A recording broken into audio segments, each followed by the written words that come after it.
నిజంగా మనం పడే కష్టం, ఒక పక్క ఇంటి పని చూసుకోవాలి, ఇంకొక పక్క పొలం పని చూసుకోవాలి, ఇవన్నీ చూసుకుంటూ ఇబ్బందులు పడుకుంటూ ఇంటిని నడుపుతా ఉన్నాం. మరి అంత కష్టపడి మీరు సీడ్ పత్తి పండిస్తే దేశంలో అన్ని దగ్గరలకు మన గద్వాల సీడే పోతుంది. మన జోగులాంబ గద్వాల జిల్లాలో ఉన్న సీడే అంతటా కూడా పత్తి రైతులు వాడతారు.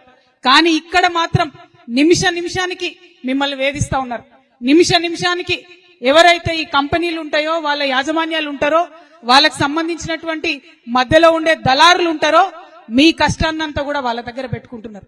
పోయినసారి జనం బాటకు వచ్చినప్పుడు ఒక్కొక్కరిని పలకరించి చూసినాం. మా పొలం కుదవబెట్టుకున్న మా దళారుల దగ్గర డబ్బులు వచ్చేంత వరకు కూడా పొలం రాదు.